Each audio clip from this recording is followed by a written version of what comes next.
அஸ்ஸலாமு அலைக்கும் ஃப்ரெண்ட்ஸ், எல்லோரும் எப்படி இருக்கீங்க? இன்றைக்கி வந்து ரேஷன் அரிசி வச்சு இட்லி தோசை மாவு எப்படி செய்யலாம்னு சொல்லி தான் இந்த ரெசிபி பார்க்க போகிறோம். என் சேனல் சப்ஸ்கிரைப் பண்ணவங்க சப்ஸ்கிரைப் பண்ணிக்கோங்க. வாங்க வீடியோக்குள்ளே போகலாம். ஃபஸ்ட்டு வந்து தேவையான பொருட்கள் பார்த்துக்கலாம்.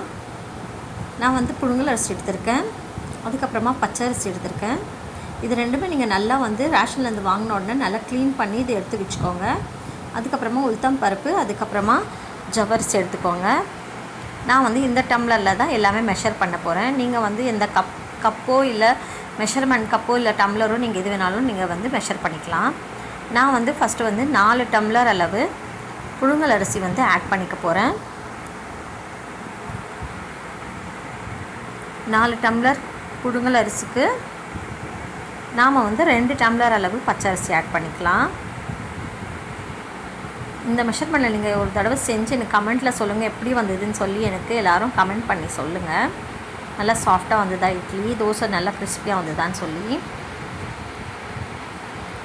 அதுக்கடுத்து நான் வந்து 2 டம்ளர் அளவு பச்சரிசி எடுத்துக்கிறேன்.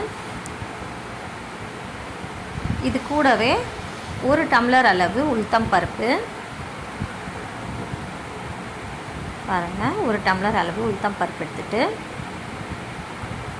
1/2 டம்ளர் அளவு ஜவ்வரிசி. இந்த ஜவ்வரிசி வந்து ஆப்ஷனல் தான், உங்களுக்கு வேணும்னா விருப்பப்பட்டு ஆட் பண்ணிக்கோங்க, இல்லைனா ஸ்கிப் பண்ணிக்கலாம். ஜவ்வரிசி ஆட் பண்ணால் நல்லா ஒயிட்டாக வரும் இட்லி, அதுக்காக தான்.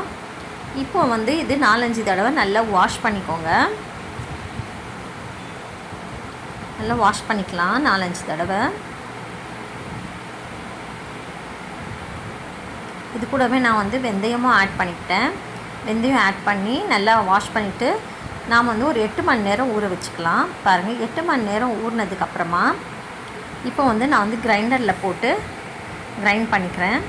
உங்கள்கிட்ட கிரைண்டர் இல்லைன்னா நீங்கள் வெளியே கொடுத்தோ நீங்கள் வந்து கிரைண்ட் பண்ணிக்கலாம். மிக்சியில் அரைச்சா வந்து அவ்வளோ கரெக்டாக வருமா தெரியல, நான் ட்ரை பண்ணல. நீங்கள் வேணால் ட்ரை பண்ணி பாருங்கள். நான் வந்து பாதி மாவு வந்து எடுத்து ஃப்ரிட்ஜில் வச்சுக்கிட்டேன். பாதி மாவு தான் நான் எடுத்திருக்கேன் நைட்டுக்காக.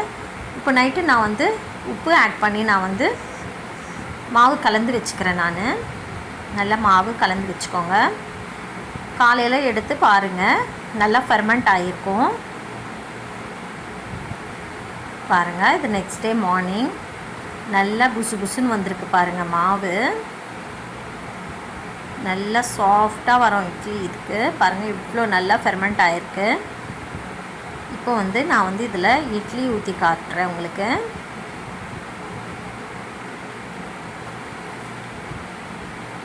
இப்போ வந்து இட்லி போட்டு பாருங்கள், நல்லா சாஃப்டான இட்லி வந்திருக்கு. பாருங்கள் எவ்வளோ சாஃப்டாக இருக்குது பாருங்கள். நல்லா ப்ரெஸ் பண்ணால் எவ்வளோ புசு புசுன்னு சொல்லியிருக்கு பாருங்கள். நல்ல பஞ்சு மாதிரி ஹோட்டல் இட்லி மாதிரியே இருக்கும் பாருங்கள்.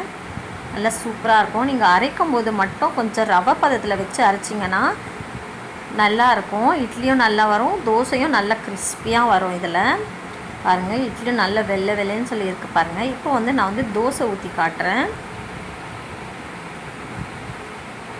தோசையும் நல்லா இதில் வந்து கிறிஸ்பியாக வரும், நல்லா கோல்டன் கலரில் வரும் தோசையும்.